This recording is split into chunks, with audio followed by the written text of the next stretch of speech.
Donc voici, on va corriger l'exercice 2 pour que vous puissiez quand même avoir la correction pour vous entraîner pendant les vacances. Et vous n'oubliez pas de me poser des questions à la rentrée s'il y a des choses pas claires. Donc l'exercice 2. Le gérant d'une grande surface rassemble ces données. Donnée 1. Dans la grande surface, le caddie moyen est de 100 euros. Dépense moyenne d'un client qui passe à la caisse. C'est ça un caddie moyen. Donnée 2.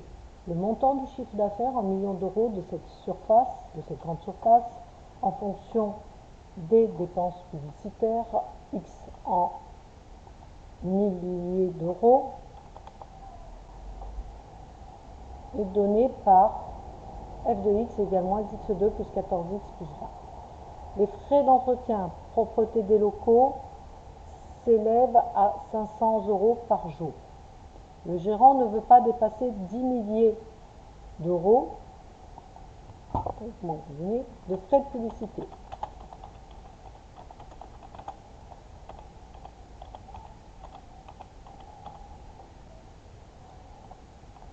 Problématique.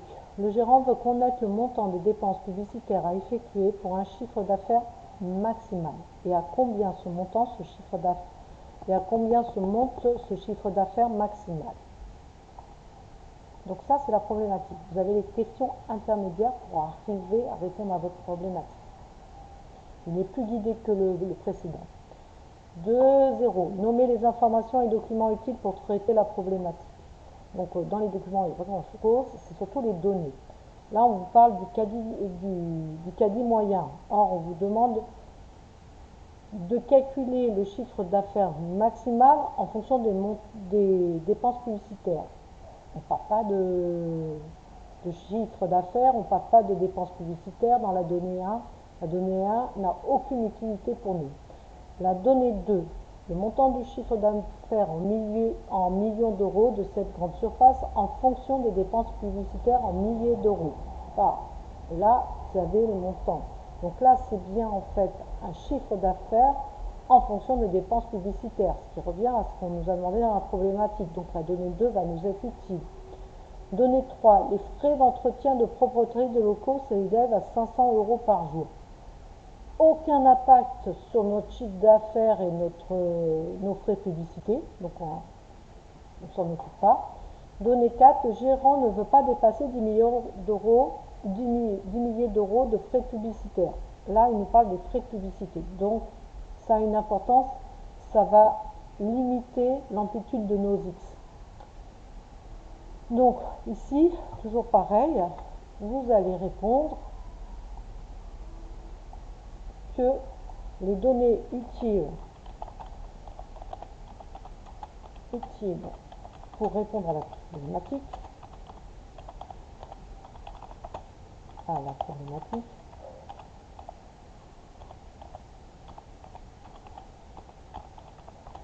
et la donnée 1 et on a dit 4. Voilà. Tracer la courbe représentative de la fonction f à la calculatrice. Okay. On va sur la fonction, on va dans le menu, puisqu'on veut tracer une courbe, on va dans le menu graphe. Ici en Y1, il faut toujours que vous ayez Y égale, sinon il y a un problème de paramétrage de votre calculatrice. En Y1, on va rentrer, excusez-moi, je vois la faute, utile, les données utiles, voilà. En Y1, on va rentrer la fonction. La fonction f, elle est donnée ici. Hein. On nous a parlé de f et f était là. Ça vous aide aussi à savoir la donnée utile, absolument. Donc, on va rentrer cette donnée, moins x au carré, plus 14x, toujours ce x là, hein, variable, plus 20. D'accord. Une fois que j'ai fait ça, je vous ai toujours dit, allez paramétrer votre fenêtre. Alors, la fenêtre, elle n'est pas donnée directement dans ce sujet-là, mais elle sera peut-être donnée dans le vôtre. Vous voyez, vous allez partir de 0 à 10 milliers de frais de publicité. Donc, votre x va varier entre 0 et 10. Fenêtre 0. Vous paramétrez le x mini et le x maxi. Voilà, vous vous occupez pas du reste, vous retournez à la courbe et là, vous faites un zoom automatique et vous paramètrez automatiquement les Y nécessaires.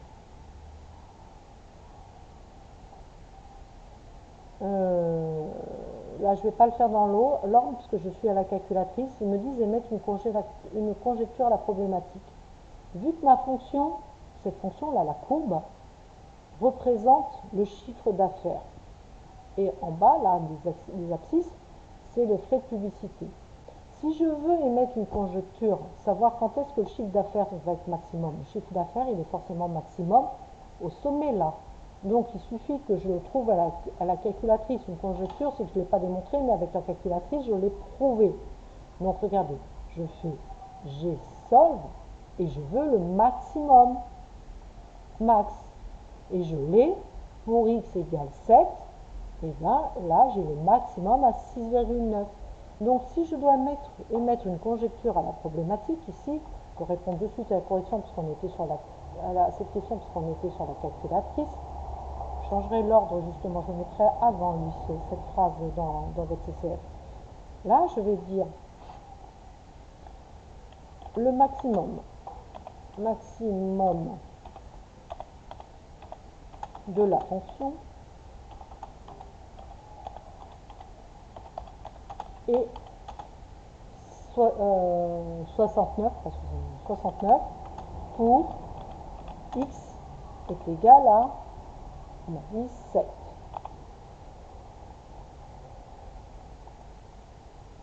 Ce qui donne pour ma conjecture. Donc, le chiffre maximum, le chiffre d'affaires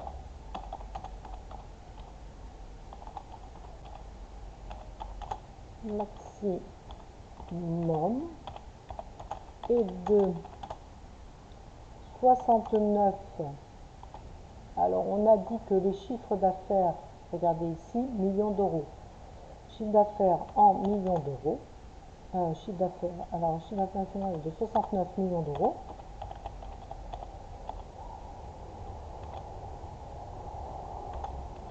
Pour des dépenses publicitaires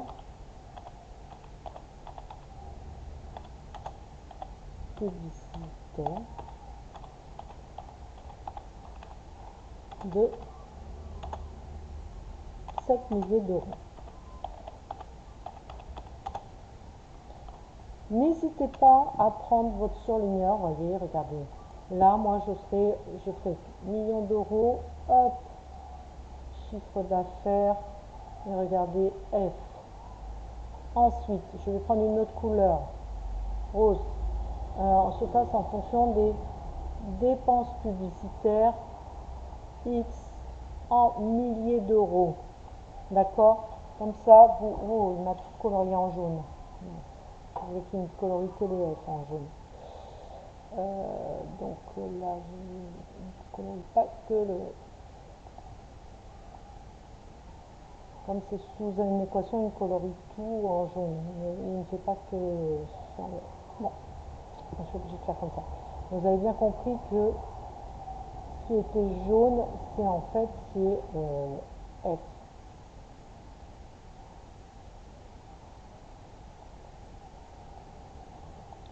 Donc la question de 1, vous n'allez pas m'appeler de suite, mais quand j'aurai l'appel numéro 2, je regarderai votre fonction. Je vous proposerai différents schémas, ce sera à vous de choisir celui qui correspond à votre calculatrice. Voilà, j'espère que ça vous aide. Ensuite, on va répondre à la question ici. Donc là, ça devient plus technique. C'est-à-dire, je dois calculer la dérivée. Ça, c'est ce qu'on a vu en cours. Pour ça, je vous invite à réécrire votre fonction. Vous réécrivez votre fonction. C'est plus facile de dériver quand on a la fonction sous les yeux que sans la fonction. Vous n'oubliez pas de dire que vous parlez de la dérivée. On n'oublie pas le petit prime, c'est important. Et après, on écrit. Il y a un signe moins au-dessus, je remets moins. La dérivée de x au carré, on a dit que c'était 2x. Plus la dérivée de 14x, il reste que le nombre, donc 14. La dérivée de 20, il n'y a pas de variable x, donc sa dérivée fait 0. On ne le retrouve plus. Donc la dérivée dans ce cas-là, f' de x égale moins 2x plus 14. On passe à la deuxième question. Établir le tableau de variation de f. Pour ça, pour faire un tableau de variation, il vous faut le signe de la dérivée. Hein, je vous rappelle qu'un tableau de variation, on va le faire ensemble. Tableau de variation.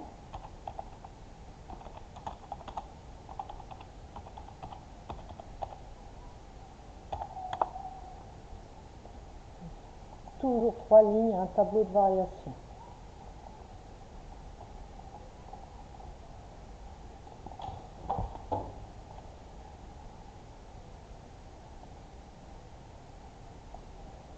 Les premières lignes, ce sont des renseignements sur les x.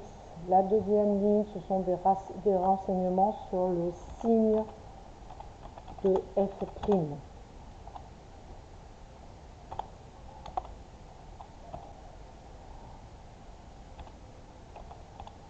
Et la dernière ligne, ce sont des renseignements sur la variation de f.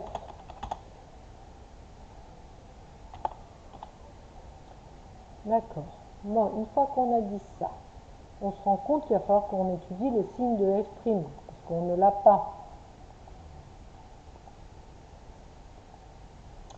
Donc, pour ça, je vais mettre ici. Alors, qu'est-ce que j'ai fait? Oh mince. On n'a pas vu. Excusez-moi. Propriété tableau. Voilà. Okay. On va mettre étude du signe de f'.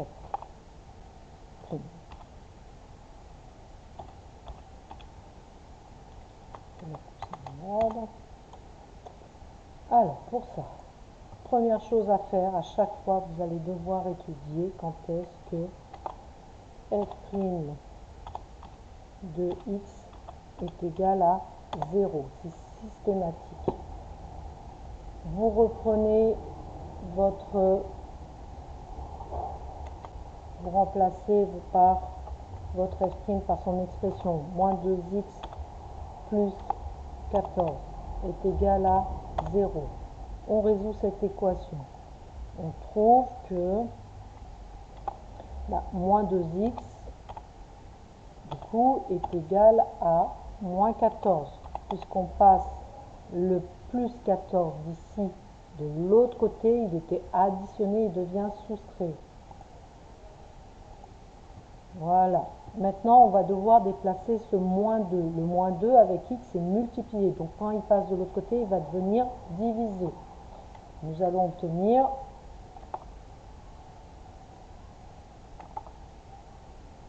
que x est égal à moins 14 sur moins 2. Donc, mettez le moins là.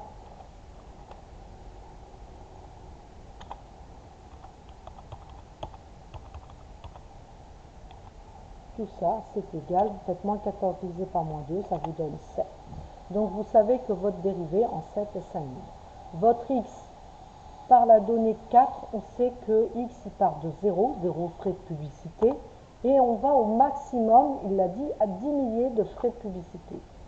Ok, donc le maximum, on est là, on arrive à 10. Et on sait qu'il y a cette valeur spéciale qui est 7. Je vous ferai remarquer que normalement dans la conjecture, on l'a déjà remarqué ce 7. Hein. Il est encore sur mon écran. Vous voyez, regardez, il est là le 7. On sait que c'est une valeur particulière. Donc, le f' en 7, on a dit qu'il faisait 0. Hein. Pour x égale 7, f' est égal à 0. Donc on met 0. À droite du 0, c'est toujours du signe de A, ou du nombre qui est plus élevé que x au carré. Le nombre le plus avec x au carré. Le A, c'est moins 2, et donc avec x au carré, c'est moins 1. Donc, de ce côté-là, vous devez absolument avoir un moins. Et de l'autre côté, c'est du signe contraire de A, donc vous allez avoir un plus. Voilà. D'accord? Donc les signes sont déterminés ici. Ce signe-là, là, ce signe, là, est déterminé par le signe de celui qui est ici, qui est à l'identique de celui qui est là, puisque c'est pas la dérivée, ça a toujours le même signe. Donc je veux retrouver là et là le même signe. Une fois qu'on a le même signe, on sait qu'une fonction est croissante si sa dérivée est positive, donc on fait une flèche vers le haut. Une flèche vers le haut, comme ça.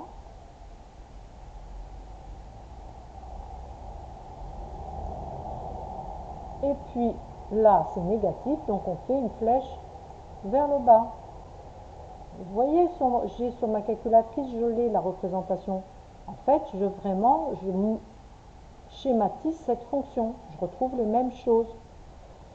Donc, il me manque ici les trois valeurs. Alors, il nous faut f de 0,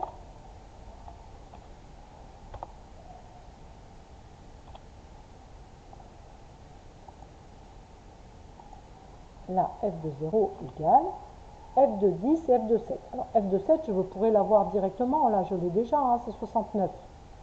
Sinon, je vais dans Menu, Tableau, chez vous, Table, Exé. Et là, vous faites exécuter jusqu'à ce que vous arriviez au tableau. Et vous lui dites, pour 0, ça vaut combien? Il vous donne la réponse. Il me faut pour 7. Pour 7, c'est égal à combien? Et voilà, j'ai la réponse ici de nouveau. Et puis le dernier, j'en ai besoin pour 10. Pour 10, c'est combien? Voilà. Vous n'avez pas rentré la fonction, tout ce que vous rentrez sur le graphe, vous le retrouvez sous le menu tableau. Donc une fois qu'elle est rentrée, ça va très vite. Donc ici, vous avez vu, pour 0, j'ai la valeur 20. Pour f de 7, j'ai la valeur 69. On l'avait déjà trouvé, on peut le réécrire. Voilà. Et pour f de 10, j'ai la valeur, d'après ma calculatrice, 60.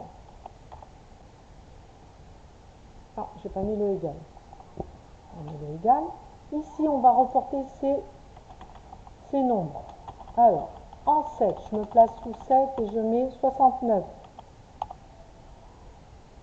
Alors, après, est-ce que je vais avoir non, je fasse un truc. Alors, ça va, c'est bon. En 0, on a dit qu'on avait 20. Donc, voilà. Et en 10, que j'avais 60. Donc, je pars de la valeur 20, je monte jusqu'à la valeur 69 pour f et je redescends à 60. Voilà.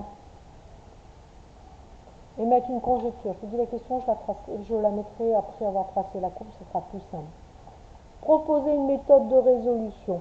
La méthode de résolution, en fait, en vous posant les questions, je vous l'ai déjà fait faire. Hein. La méthode de résolution, ça aurait été de faire une étude de la fonction pour voir où était son maximum. Donc, vous me dites, d'après l'étude de la fonction, je me rends compte que le maximum, d'après le tableau de variation, le maximum étant en 7, pour des frais de publicité de 7 milliers d'euros, j'aurai un chiffre d'affaires qui sera au maximum de 69 millions d'euros.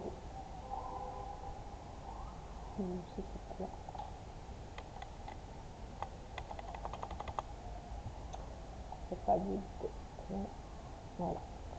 Donc, exécuter la méthode choisie. En fait, il fallait écrire.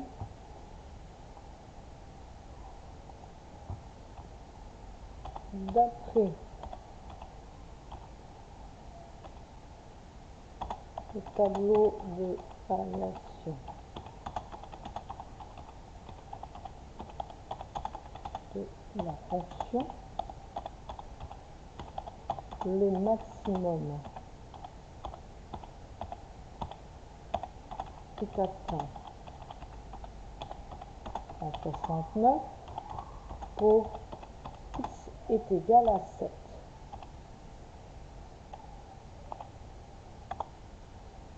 Donc, pour 7 milliers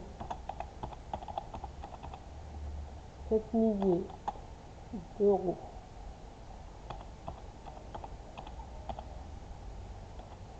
de crédit de publicité,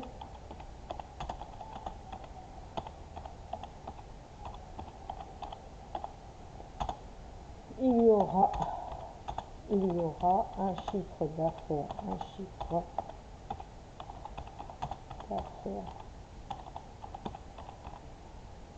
maximal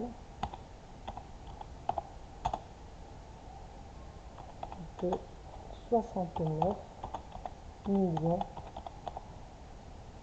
d'euros.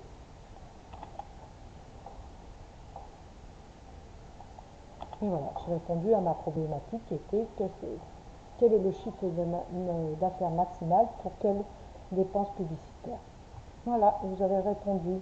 En fait, dans l'appel numéro 2, je vais venir vérifier que vous ayez bien obtenu la courbe sur votre calculatrice, que vous y soyez arrivé, qu'est-ce que vous avez fait. Ces appels permettent de vérifier où vous en êtes et de savoir quelle est votre démarche, est-ce que vous arrivez à lire votre tableau de variation. Après, vous avez juste à écrire. Voilà, j'espère que ça vous aidera et je vous dis, notez vos questions pour la rentrée. Si vous avez des questions, des choses pas comprises, vous faites des petites annotations pour poser des questions à la rentrée. Voilà, je vous laisse.